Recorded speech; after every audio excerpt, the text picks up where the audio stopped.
교과서 68페이지 3-1단원 산업화와 도시화부터 보겠습니다. 교과서 68페이지입니다. 생활 속 이야기를 같이 보면 포항의 사진이 나와 있습니다. 60년대 말의 포항의 모습과 2010년대 포항의 모습의 두 사진을 비교를 해보면 확연히 다른 것을 볼 수가 있어요.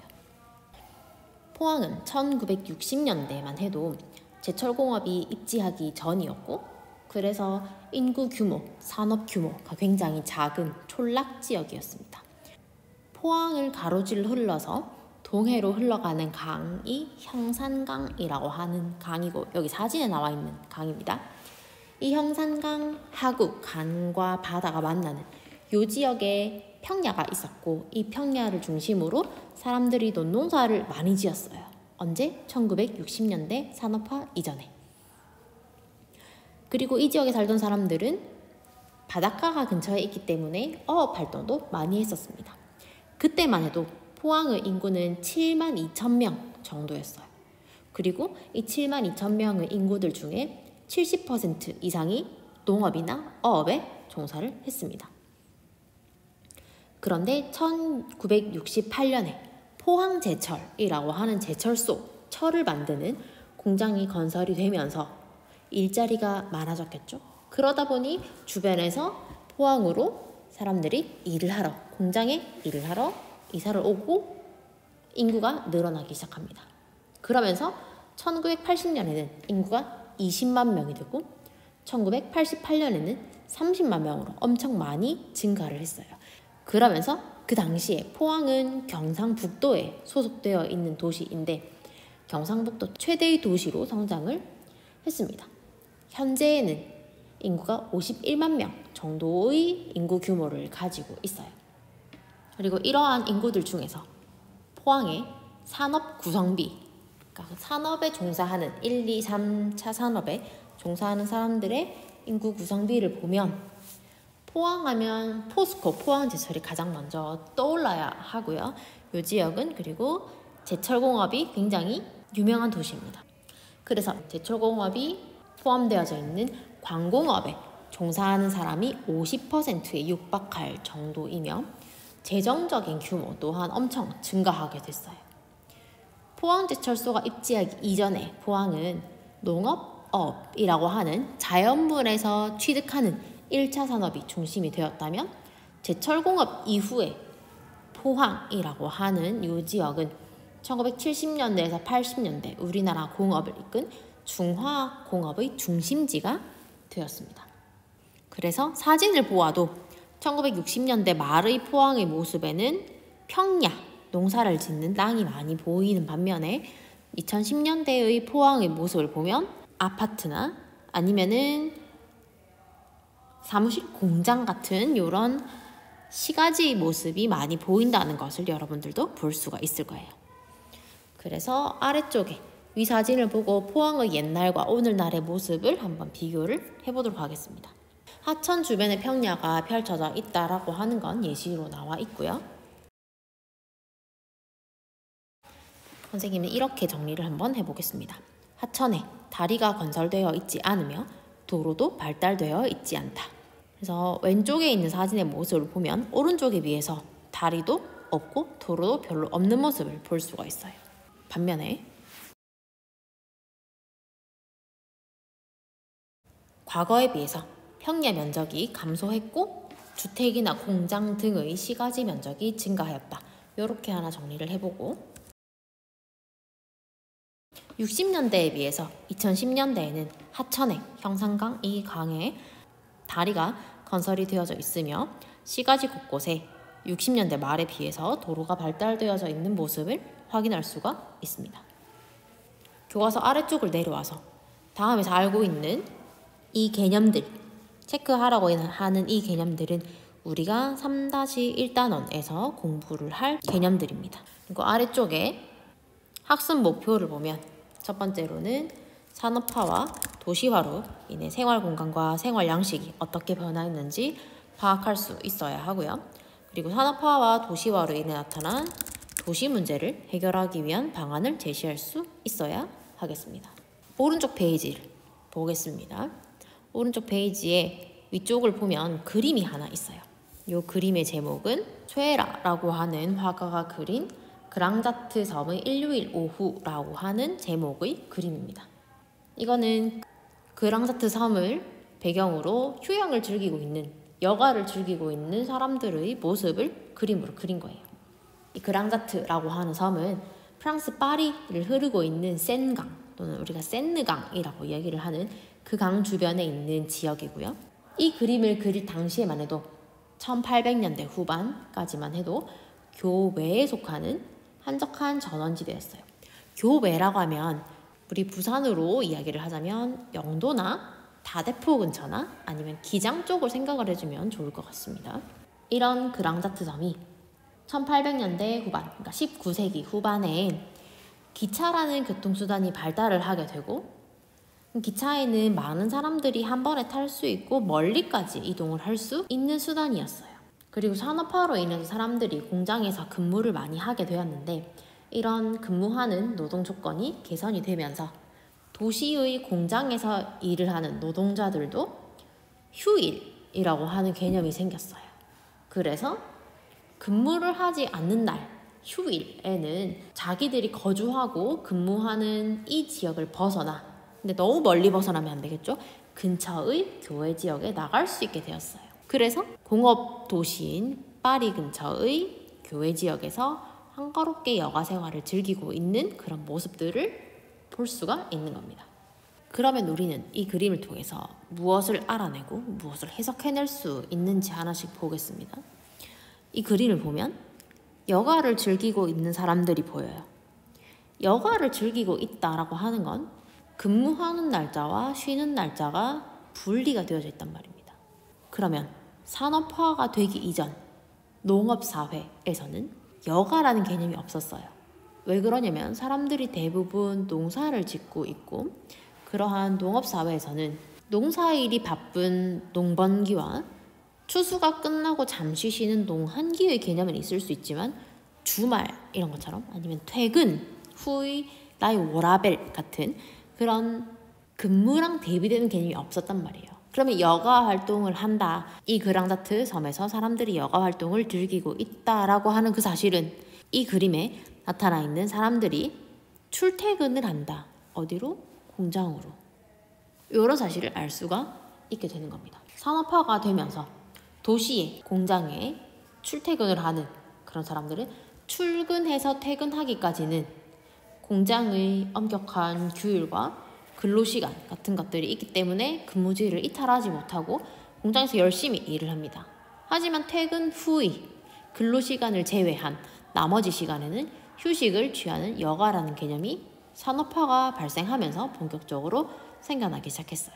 그러면서 시간은 금이다 라는 개념이 생겨나게 되었고 그래서 유명한 도시들을 가보면 시계탑이라는 게 남아있는 도시들이 있는데 그거는 대부분 다 산업화 시대에 만들어진 시계탑이라고 할 수가 있습니다. 그래서 영국 런던에도 빅벤이라고 하는 시계탑이 있고요. 우리나라에도 울산의 공업탑이라고 하는 그 번화가 근처에 공업탑이 있는데 거기에도 시계탑이 있습니다. 그래서 우리는 3-1단원 중에서 지금 첫 번째 파트인 산업화와 도시화로 인한 변화된 모습들을 하나씩 살펴볼 겁니다. 첫 번째로 산업화와 도시화의 전개입니다. 산업과 도시가 발달하기 전에는 대부분의 사람들이 농업, 임업, 어업에 종사를 했어요. 전부 다 1차 산업입니다. 그렇기 때문에 농경이 유리하거나 교통이 편리한 지역에 모여 살았어요. 도시가 본격적으로 발달하기 시작한 건 산업혁명 이후였습니다. 그래서 산업혁명이라고 하는 건 18세기 후반에 유럽에서 일어난 생산 기술과 그에 따른 사회 조직의 큰 변화를 산업혁명이라고 이야기를 합니다. 산업혁명 이전에도 사람들은 1차 산업에 생산된 그런 생산물을 가공하는 업이 있었어요. 그런데 그때는 사람들이 손으로 만들고 또는 집에서 만드는 가내수공업이 대부분이었다고 한다면 산업혁명, 특히 증기기관이라는 것이 발명이 되면서 수공업에서 공장제 기계공업, 공장에서 기기를 돌려서 가공품을 만드는 생산 방식의 변화가 일어나게 됩니다. 그로 인해 공장이 많이 만들어지고 대량 생산이 되고 도시화가 진행이 되게 되었습니다. 이러한 산업혁명에 따라 기계화와 분업화가 따라오게 되었고 농업 중심의 사회가 2차 산업인 공업 중심의 사회로 바뀌는 산업화를 일으켰습니다. 산업화로 인해서 도시에 공장들이 생겨나게 되고 도시의 공장으로 일자리를 찾아 사람들이 도시로 몰려오게 되는 이촌향도 현상이 발생을 하게 되면서 큰 도시가 발달을 하게 됩니다. 이렇게 전체 인구 중에서 도시에 거주하는 인구의 비율이 높아지거나 도시적 생활 양식이 확대되는 현상을 도시화라고 합니다. 오른쪽에 우리나라의 도시화율 그래프를 한번 같이 보겠습니다. 도시화율이라고 하는 건 어떻게 계산을 하냐면 전체 인구 중에 도시에 거주하는 인구의 비율이 얼마나 되느냐를 계산을 하는 겁니다. 그래서 이러한 도시화율은 이 나라에서 도시화가 어느 정도로 진척이 되었느냐라고 하는 도시화를 파악하고 판단하는 척도로 사용이 돼요. 1960년대 이전 우리나라는 대부분 농업 중심의 사회였습니다. 그래서 도시화 초기 단계에 해당하고요. 60년대부터 해서 80년대까지를 보면 다른 시기에 비해서 기울기가 급한 것을 볼 수가 있습니다. 60년대에서 80년대에는 우리나라가 급속한 산업화를 겪게 되면서 도시화도 급속하게 진행이 되는 가속화 단계를 거치게 되고요. 90년대 이후로는 우리나라 전체 인구의 80% 이상이 도시에 거주하게 됩니다. 그리고 도시화율이 크게 증가하지 않아요. 정체되어 있는 종착 단계에 접어들었다라고 이야기를 합니다. 네, 여기에서 잠깐 도시화 곡선에 대한 설명을 좀 하도록 하겠습니다. 도시화 곡선은 오른쪽에 나와 있는 것처럼 X축의 시간, Y축의 도시화율을 나타낸 곡선을 이야기를 합니다. 이런 도시화율 곡선은 기울기의 급하기에 따라 초기의 기울기가 완만한 초기 단계, 기울기가 급격해지는 가속화 단계, 다시 완만해지는 종착 단계로 나눌 수가 있어요. 초기 단계에는 1차 산업 중심의 사회입니다. 그렇기 때문에 대부분의 인구가 촌락에 거주를 하고 있어요. 그래서 도시화율이 50%가 안 됩니다. 학자들마다 조금씩 다르긴 한데 기준을 25나 35 사이에서 잡는 경우가 많아요. 다음으로 가속화 단계가 되면 산업화와 도시화에 따라서 도시에 공장들이 많이 생기고 일자리가 많아집니다. 그러다 보니 도시로 인구들이 몰려오게 돼요. 주변에 있는 촌락들에서 도시로 인구가 몰려오는 이촌향도 현상이 보여지게 됩니다. 그러면서 도시화율 곡선이 가팔라지게 되고 도시화율이 빠르게 상승하게 돼요. 종착 단계가 되면 도시화율이 높은 단계로 성장세가 둔화된다라는 말은 종착 단계가 되면 도시화율이 높은 상태로 유지가 된다라는 이야기입니다. 기울기는 낮은 편이에요. 이런 종착 단계에서는 교외화나 대도시권이 확대가 되는 현상이 보여질 수 있습니다. 다음으로 우리나라와 세계의 도시화에 대해서 살펴보겠습니다. 우리나라는 1960년대에 수도권과 남동 임해 지역은 포항부터 여수까지 동해안과 남해안을 따라 있는 공업도시들을 이야기를 합니다. 이런 지역들을 중심으로 공업이 발달하면서 도시화가 이루어졌어요. 그리고 2015년을 기준으로 했을 때 현재 2015년을 기준으로 했을 때 90%가 넘습니다. 뭐가? 도시화율이. 그 말은 우리나라 인구 중 10명 중 9명은 도시에 산다라는 이야기예요. 그리고 도시화율 그래프를 보면 기울기가 완만한 것을 볼 수가 있습니다. 그러면 우리나라는 지금 도시화율이 종착 단계에 해당하고 있다라고 얘기를 할 수가 있고요. 다음으로 세계의 도시화를 보면 세계의 도시화는 선진국과 개발도상국이 다른 양상을 보이고 있어요. 그래프, 아래쪽에 있는 그래프를 먼저 보면 선진국은 도시화율 그래프가 급해지는 시기가 개발도상국보다 빠릅니다. 산업화가 일찍 시작되었기 때문에 이촌향도의 시기도 빨랐고 도시도 일찍 발달을 하게 되었어요. 그러다 보니 현재 선진국의 인구는 대부분이 도시에 거주를 하고 있고 개발도상국 국가들은 2차 세계대전 이후에 선진국들로부터 독립을 하게 된 나라가 많이 있고 그 나라들은 독립한 이후부터 산업화 도시화가 진행되게 됩니다. 그리고 산업화 도시화가 빠르게 진행이 되다 보니까 도시화율 곡선 그래프를 봤을 때 기울기가 선진국의 가속화 단계보다 훨씬 더 가파른 모습을 보고 있어요. 그래서 이러한 개발도상국들은 가속화 단계에서 왜 이렇게 도시화율이 엄청 빠르냐라고 했을 때 이거는 인구랑도 관련이 있는데 선진국은 가속화 단계가 진행되는 산업화 도시화가 진행되는 이 시기에 여러분들 아마 인구 파트에서 배웠을 건데 기술이 발달하고 의료기술이 발달하면서 사망률이 줄어들게 돼요. 그러고 도시화 산업화가 발생을 하면서 자녀에 대한 가치관이 변화하게 되어서 출생률도 같이 낮아지게 되었습니다. 그래서 하나의 도시만 봤을 때 도시에 증가하는 인구 증가 속도가 다른 시기보다 높기는 하지만 다른 지역에서부터 유입되는 사회적 이동으로 인한 인구 증가는 많지만 인구의 자연적 증가는 감소되는 추세였어요. 그런데 개발도상국은 산업화 도시화가 진행이 되어도 여전히 출생률이 높은 국가들이 굉장히 많이 있기 때문에 개발도상국의 도시화율을 보면 촌락지역에서 이주해 들어오는 사회적 인구로 인한 사회적 증가도 많이 있지만 출생률이 낮아지지 않았기 때문에 자연적 증가도 굉장히 많아요.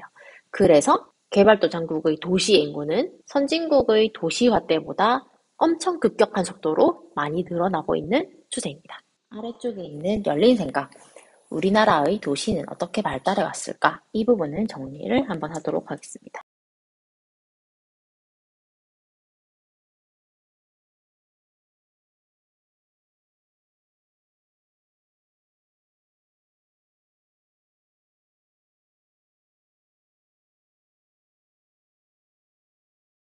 우리나라는 조선시대에 한양을 중심으로 각 지방의 행정 중심지가 발달을 했습니다. 1960년대 이후에는 산업화로 인해 서울이나 부산 등 대도시가 성장하면서 대도시로 인구가 집중되기 시작했고요. 1970년대는 공업도시들이 특히 남동 임해 공업지역, 포항부터 여수에 이르는 남해안과 동해안을 따라서 포항, 울산, 창원, 여수와 같은 신흥공업도시들이 성장을 했습니다. 당연히 이 지역들의 인구도 많이 늘어나게 되었겠죠. 1980년대에는 수도권의 인구가 너무 많아져서 이러한 대도시의 인구와 기능을 분산하기 위한 위성도시가 발달을 하기 시작했고 1990년대 이후에는 성남, 고양과 같은 서울과 인접한 지역의 신도시가 건설이 되었습니다. 다음 페이지로 넘어가서 70페이지 산업화와 도시화로 인한 생활공간의 변화 내용을 보도록 하겠습니다. 산업화와 도시화는 거주 공간의 변화, 우리가 살고 있는 이런 공간의 변화에 많은 영향을 주었습니다. 그래서 촌락에서 도시로 이동하는 인구가 증가하면서 인간의 주된 거주 공간, 정주 공간이라고 하는 건 촌락과 도시로 구분할 수 있는데 산업화 이전, 도시화 이전에는 촌락에 사는 사람들이 많이 있었다면 산업화 도시화가 진행되면서 도시로 이동해오고 이주해오는 사람들이 많아져서 인간의 거주 공간이 촌락에서 도시로 바뀌게 되었습니다. 촌락에 거주하는 사람들은 주거지와 일터가 가까워서 걸어 다닐 수 있었어요. 그런데 도시에서는 인구가 증가하고 교통이 발달하면서 하나의 도시 안에서도 기능적으로 분화가 이루어지기 때문에 직장과 주거지가 분리되고 멀어지는 현상이 발생을 하게 되었습니다. 그래서 여러분들 부모님들도 아마 가정에서 직장으로 출퇴근을 하실 때 걸어 다니시는 분들이 거의 없을 거예요. 또한 도시는 점점 성장을 하면서 도시 내부 하나의 도시가 중심 업무지역, 상업지역, 주거지역, 공업지역 등으로 기능의 분화가 이루어집니다. 이렇게 도시의 내부 기능이 분화되는 요인은 접근성과 지대의 차이 때문에 이러한 기능이 분화가 됩니다. 왼쪽에 있는 우리나라 토지 이용의 변화 표를 하나 보겠습니다. 국토교통부 자료이고요. 국토교통부의 통계 자료를 도식화해서 나타낸 표입니다. 그래서 보면은 산업화랑 도시화로 인해서 임야, 논밭과 같은 자연 상태의 토지 면적은 감소하고 있어요. 반면에 주택이나 공장을 지을 수 있는 땅을 대지라고 하거든요. 그래서 집, 건물, 공장 이런 건축물들을 지을 수 있는 토지인 대지와 도로의 면적은 증가하고 있는 것을 알 수가 있습니다. 그러면 임야나 논밭이었던 자연 상태의 토지가 대지나 도로와 같은 사람들이 인위적으로 도시에서 볼 수 있는 시가지의 모습을 볼 수 있는 주택이나 회사나 공장 같은 건물들이 많아지고 있다라는 이야기예요. 본문으로 돌아가서 산업화와 도시화 이전에는 농경지, 산림과 같은 자연 상태의 토지가 대부분이었습니다. 그런데 산업화, 도시화로 인해서 주택, 공장, 토지 용도가 대지로 분류가 되어 있겠죠. 그리고 도로 같은 이런 콘크리트와 아스팔트로 덮는 면적들이 늘어나면서 시가지 면적이 증가하고 녹지가 감소하는 생태 환경의 변화도 일어나게 됩니다. 그리고 도시 내부에서는 일정하고 제한된 공간을 효율적으로 사용하기 위해서 건물을 높게 짓고 단독주택보다는 아파트를 사용을 하고 공동주택에 거주를 하게 될 거예요. 그래서 토지 이용이 밀집되고 집약적으로 이루어진다라고 할 수가 있습니다. 토지 이용이 집약적이다라고 하는 표현은 일정한 토지에 자본이나 노동력 같은 것들을 집중시켜서 생산력을 최대한 높이려고 하는 밀도가 높은 고밀도의 토지 이용 방식을 토지 이용이 집약적이다라고 표현을 합니다. 그리고 도시가 점점 더 성장을 하게 되면 하나의 도시가 성장하고 발전을 하게 되면 도시의 양식들이 주변 지역으로 퍼져나가게 돼요. 그래서 주변에 있는 촌락에도 영향을 미쳐서 촌락은 주거지역과 공업지역으로 바뀌거나 도시적인 경관이 나타나기도 합니다. 그리고 대도시의 주변에는 교외화 현상이라는 것이 일어나서 교외화라고 하는 건 옆에 나와 있는 것처럼 대도시의 인구나 기능, 시설 등이 도시 주변 지역으로 확대되는 것을 이야기를 해요. 이런 교외화 현상이 발생을 하면서 대도시와 주변 지역이 기능적으로 밀접한 관계를 갖는 대도시권이라는 게 형성이 되게 됩니다. 그리고 이러한 대도시권은 교통의 발달에 따라 사람들이 더 먼 곳으로 이동을 할 수 있게 되고 같은 거리를 갈 때 더 빨리 이동을 할 수 있게 됨에 따라서 대도시권의 범위는 점점 더 확대가 되고 있습니다. 교과서 아래쪽에 문학 속의 사회 보겠습니다. 여기에 나와 있는 괭이부리 말 아이들이란 소설뿐만 아니라 원미동 사람들, 난장이가 쏘아 올린 작은 공 이런 책에도 우리 주어진 교과서에 있는 지문들처럼 산업화, 도시화로 인해서 생활 공간들이 변화하는 모습들을 그려놓고 있어요. 소설의 본문을 읽어보면 될 거고요. 아래쪽에 있는 질문에 답을 한번 해보도록 하겠습니다. 위 소설 속에서 산업화, 도시화로 인한 생활 공간의 변화 모습을 살펴본다면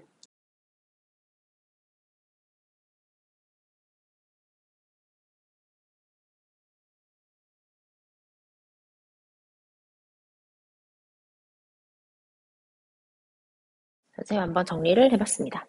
내용을 같이 보면 본문에 호랑이까지 살 만큼 숲이 우거진 곳이었다던 고양이 섬은 바다가 메워지면서 흔적도 없어졌고 오랜 세월이 지나면서 그곳은 소나무 숲 대신 공장 굴뚝과 판잣집들만 빼곡히 들어찬 공장 지대가 되었다라는 내용에서 산업화에 따라 녹지 공간이 공업지대로 변화한 것을 찾아볼 수가 있고요.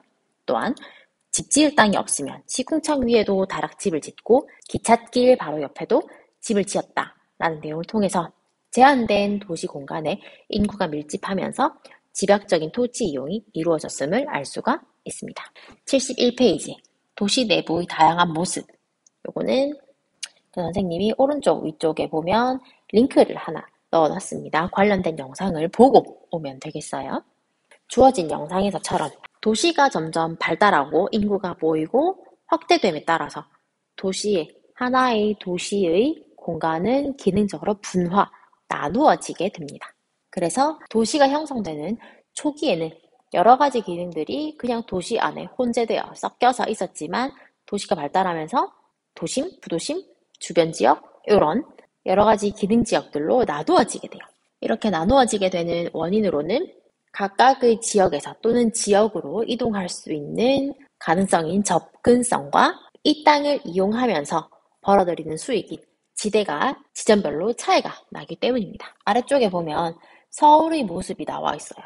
서울은 옛날에는 지금의 경계보다 좀 좁은 지역에 서울이 있었는데 서울의 여러 가지 기능들이 모임에 따라서 서울의 범위가 확장이 되게 되었습니다. 서울의 여러 지역들 중에 각각의 모습들을 하나씩 살펴보면 서울의 중구는 도심의 역할을 하고 있어요. 우리 부산도 도심은 서면이나 남포동 정도를 생각을 해주면 됩니다. 이런 도심은 도시의 중심에 있는 편이고요. 그래서 접근성이 높고 교통이 편리하고 고층 건물이 밀집되어져 있습니다. 그리고 행정기관, 금융기관, 백화점, 대기업의 본사 같은 것들이 모여 있어서 상업 기능, 업무 기능들이 발달해 있어요. 반면에 이 지역에는 주거 기능은 잘 없는 편입니다. 이거를 도심은 주거 기능의 이심 현상이 나타난다라고 표현을 할 수도 있습니다. 주거 기능이 옛날에는 서울 중구에도 집들이 많이 있었는데 접근성과 지대에 따라서 경쟁의 밀림에 따라서 중구 지역에 있던 주거 기능을 하는 지역들이 외곽으로 밀려나게 됐어요. 그렇게 되면 이 중구, 도심에는 상주 인구, 이 지역에 거주하는 사람의 밀도가 감소하는 인구 공동화 현상이 발생하게 됩니다. 인구 공동화 현상이라고 하는 건 인구가 밤에 빈다라는 이야기예요. 이 도심에는 도시민들의 직장이 많기 때문에 외곽에 거주하고 있던 사람들이 낮에 도심으로 출근을 하고 밤이 되어 자기 집으로 퇴근을 하게 되면 도심 지역에는 사람이 별로 없게 돼요. 이런 거를 인구 공동화 현상이라고 합니다. 인구 공동화 현상이 발생한다라고 하는 건 직장과 주거지의 거리가 있다라는 이야기고, 그러면 출근 시간이 되면 주거 지역에서 상업지구 업무 지역으로, 퇴근 시간이 되면 상업시설, 업무시설에서 주거 기능으로 사람들이 이동을 하게 돼요. 이렇게 됨에 따라서 이 지역은 교통체증이 많이 발생을 하기도 합니다. 다음으로 영등포구 보겠습니다. 서울에서 영등포구는 부도심이 되고요. 부산에서 부도심의 역할을 하는 곳들은 연산동이나 덕천동 또는 해운대 센텀 같은 곳들이 될 거예요. 부도심은 도심이 가진 기능의 일부를 분담하는 지역입니다. 그래서 교통이 편리한 곳에 부도심이 들어서게 되고요. 그래서 부도심에는 백화점, 업무기관, 금융기관, 각종 편의시설 같은 것들이 모여 있습니다. 업무기능, 상업기능도 발달해 있고요. 도심과 비슷한 경관이 나타납니다. 하지만 도심보다는 도시의 기능을 수행하는 그런 계층들이 좀 낮다라고 봐주면 되겠어요. 그 다음으로 공업지역 보겠습니다. 서울의 대표적인 공업지역에는 구로구가 있습니다. 도시의 외곽 지역에는 공장은 대부분의 경우에 넓은 땅을 필요로 하기 때문에 넓은 부지를 필요로 하는 공업단지가 조성이 되어져 있습니다. 부산은 사상에 있는 공업단지나 아니면 강서구의 녹산공단 이런 데를 생각해주면 좋을 것 같아요. 특히 서울의 구로구에 있는 공업지역은 1960년대에서 70년대에 조성이 되었고요. 이때 우리나라는 자본과 기술력이 별로 없었기 때문에 섬유공업 같은 것들이 발달을 했었습니다. 이런 섬유공업은 값싼 노동력이 있으면 충분히 굴러갈 수 있는 공장이라서 그래요. 그런데 우리나라의 산업이 점점 고도화되고 구조가 바뀌게 되면서 섬유공업이 많이 있는 이 구로공단, 구로단지가 침체가 되게 되었습니다.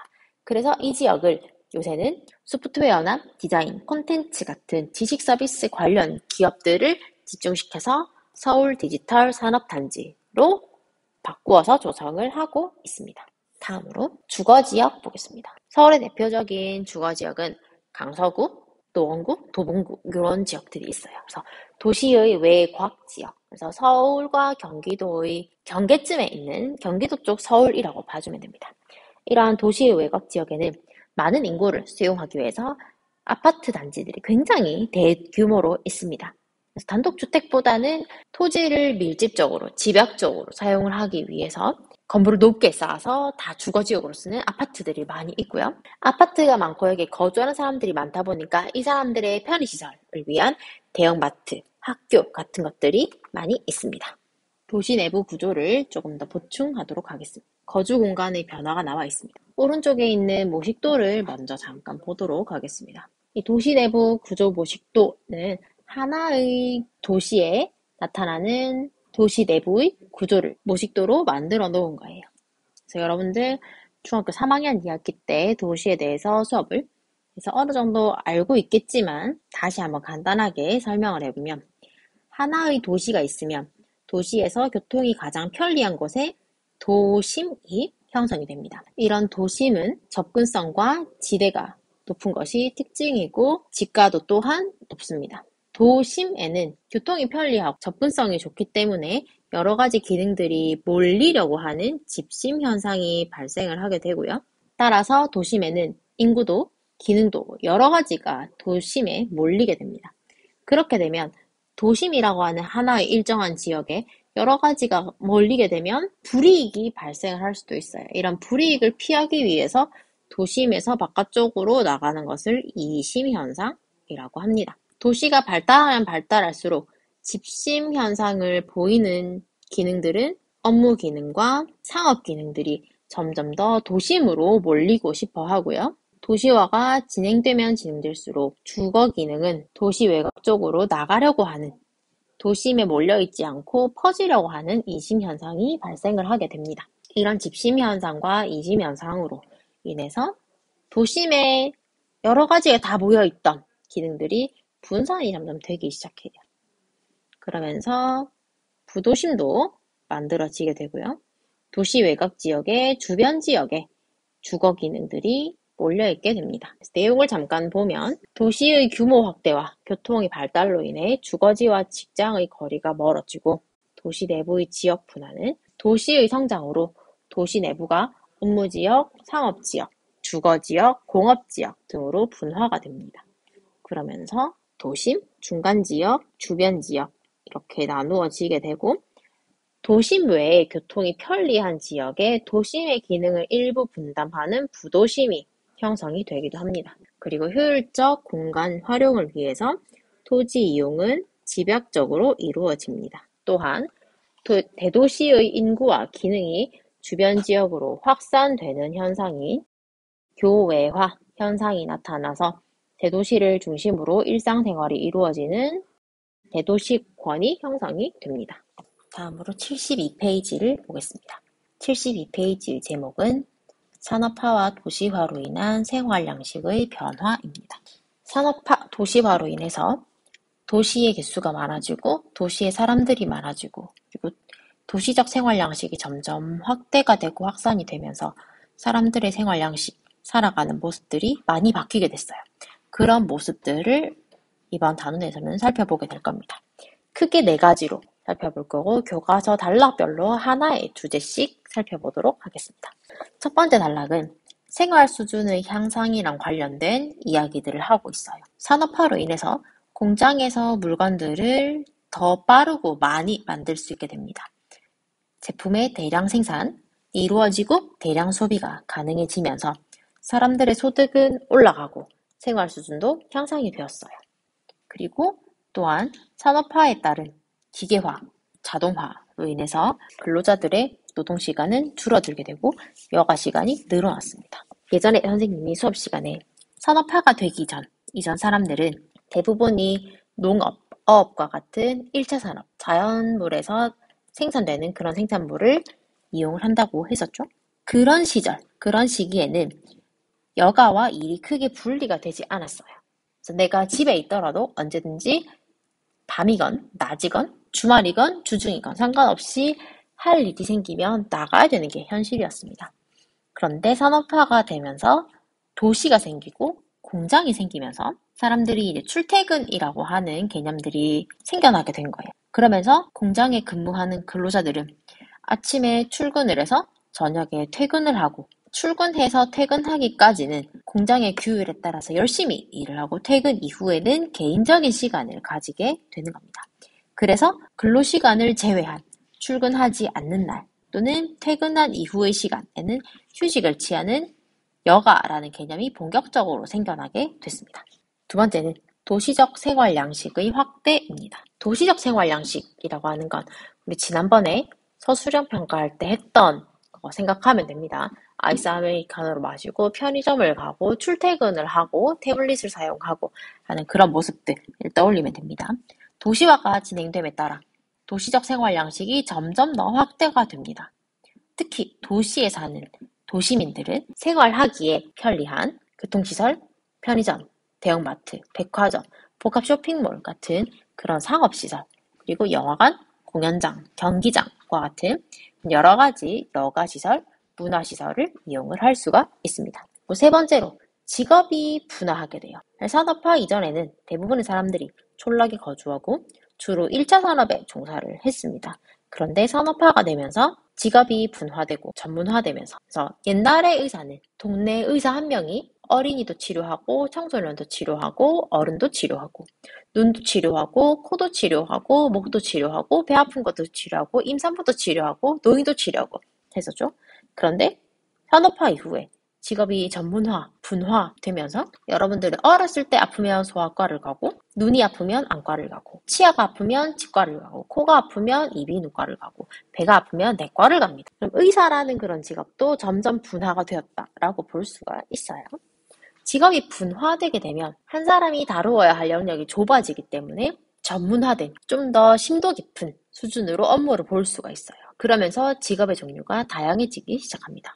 그리고 도시의 주민들은 주로 2차, 3차 산업에 종사를 하는데 그렇게 되면 사람들 간의 이질성이 높게 나타나고 직업 간의 소득 수준의 차이가 많이 나게 돼요. 그래서 산업화 이전 시대보다 산업화가 되면서 사람들의 생활 양식이 점점 달라지고 옆집에 사는 사람과 나의 직업이 달라지는 그런 이질적인 모습들을 많이 볼 수가 있습니다. 마지막 단락은 개인주의 가치관의 확산이랑 관련한 내용입니다. 산업화가 진행이 되면서 가족의 형태가 점점 더 핵가족화되고 있어요. 옛날에는 할아버지, 고모 삼촌, 부모님 같이 살았다고 한다면 지금은 다 따로따로 살고 있죠. 핵가족화가 되고 점점 그런 현상이 심해지면서 1인 가구의 비중도 증가를 하고 있어요. 그래서 왼쪽 그림에 우리나라 1인 가구 비율의 변화를 보도록 하겠습니다. 1980년부터 2015년까지의 자료가 나와 있어요. 통계청에 따르면 2015년을 기준으로 했을 때 우리나라의 전체 가구 수에서 혼자 사는 1인 가구가 차지하는 비율이 27.2%라고 합니다. 이렇게 그럼 1인 가구가 시간이 지나고 시대가 흐르면서 점점 1인 가구의 비중이 늘어나는 이유로는 일단 산업화로 인해서 가족의 형태가 핵가족화되는 것도 있어요. 그리고 자녀들이 커서 독립을 하는 경우도 있고요. 또한 고령화로 인해서 자식을 다 독립시키고 혼자 사는 노인층도 증가하고 있습니다. 그리고 개인주의적인 가치관의 확산에 따라서 가족 또는 자녀에 대한 가치관이 변화하면서 결혼이나 출산을 기피하는 인구가 증가하고 있어서 1인 가구 비율이 점점 늘어나고 있다고 합니다. 다시 본문으로 돌아와서 또한 도시에 사는 주민들은 촌락에 사는 주민들에 비해 이웃 간의 유대 관계가 낮고 공동체보다는 개인의 자유와 권리를 중시하는 개인주의적인 성향이 강한 편입니다.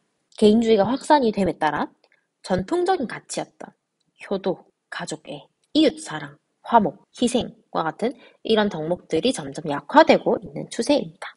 밑에 있는 알아볼까요 부분은 넘어가도록 하겠습니다. 다음으로 73페이지 생각을 키우는 활동입니다. 제목은 부산 시민의 하루를 통해 본 생활 양식의 변화. 자료 1, 2를 보면 자료 1은 1960년대 한 시민의 삶이고요. 자료 2는 2016년의 부산 시민의 삶입니다. 자료 1의 내용을 살펴보면 아마 이 사람이 주인공인 부산 시민인 것 같습니다. 이분은 초가집에 살고요. 그리고 조부모님, 부모님 6남매, 최소 10명이서 같이 생활을 하고 있습니다. 그리고 온 가족이 모여서 밥을 먹고요. 또한 골목길을 걸어 다니고 마을 사람들과 정답게 인사를 나눕니다. 낮에는 아버지랑 같은 일을 해요. 어떤 일을 하냐면 고기잡이 일을 하고요. 1차 산업이죠. 그리고 마을 주민들은 대부분 이 주인공과 아버지처럼 물고기 잡이를 하거나 농사를 짓고 있습니다. 1차 산업이고요. 아버지랑 같이 밥을 먹었어요. 퇴근하고 집에 오면 어머니께서는 시장에서 장을 보고 온 식구가 다 같이 저녁을 먹고 라디오 앞에 앉아서 뉴스를 다 같이 듣습니다. 뉴스에 텔레비전이라는 게 처음 나온다고 합니다. 이런 생활에 비해 2016년에 어떤 부산 시민은 아마 이 사람인 것 같아요. 이 사람은 고향은 양산입니다. 혼자 부산으로 이사를 왔어요. 아마 대학교나 취직 때문에 이사를 온 것 같습니다. 아파트에 살고요. 출근이라는 걸 합니다. 근데 출근을 어떻게 하냐? 걸어가는 게 아니고 지하철을 타요. 지하철에 사람들이 많이 있다. 출근 시간에 지하철에 사람들이 많이 있다라고 하는 건 다 같이 출근을 많이 한다는 겁니다. 이 사람은 휴대전화를 보고요. 실시간으로 뉴스 동영상을 보고 주변에 있는 여러 사람들과 인사는 하지 않습니다. 두 번째로 오전 9시부터 공장에서 일을 해요. 2차 산업에 종사를 하고 있고요. 출퇴근의 개념, 근무 시간이 명확하게 정해져 있습니다. 그리고 주인공은 부품 조립을 하고 동료는 품질 검사를 합니다. 일이 나누어져 있다. 분업화되어 있다. 전문화되어 있다. 라는 이야기예요. 그리고 바빠서 혼자 점심을 먹습니다. 혼밥을 하고 있고요. 다음으로 퇴근하고 나서는 가족들이랑 시간을 보내는 게 아니고 야구 동호회 사람들이랑 같이 야구를 응원하면서 그리고 치킨을 먹고요. 퇴근하고 영화를 보고 대형마트에서 장을 봅니다. 이런 모습들을 통해서 자료 1, 2를 보고 생활 공간과 생활 양식의 모습을 비교를 해본다면 1966년의 생활 공간의 생활 모습은 사람들이 주로 초가집에 살고 층수가 낮은 건물, 그림에서 볼 수가 있었습니다. 그 주거지와 일터가 가깝기 때문에 걸어서 갔고요. 그리고 도로가 발달해 있지 않아서 골목길을 걸어간다라는 표현이 있었습니다. 다음으로 생활 양식 보겠습니다. 농업이나 어업과 같은 1차 산업에 종사하는 사람들이 많이 있고 주로 시장에서 물건을 구입하고요. 가족 구성원 수가 많습니다. 조부모님, 부모님, 그리고 형제 자매도 많이 있는 모습들을 확인할 수가 있습니다. 다음으로 2016년의 모습입니다. 사람들이 주로 아파트나 공동주택에 살고 고층 건물들이 밀집해 있습니다. 건물에는 고층 건물이 나와 있지 않지만 여러분들 집에서 창문을 통해서 보면 고층 건물이 많은 것을 확인해 볼 수가 있을 거예요. 두 번째로는 주거지와 직장의 거리가 멀기 때문에 출근, 퇴근, 통근 이런 개념들이 생기게 되고요. 도로와 같은 교통시설이 발달을 하고 지하철을 타고 다닌다고 하는 것으로 보아 교통수단이 발달해 있습니다.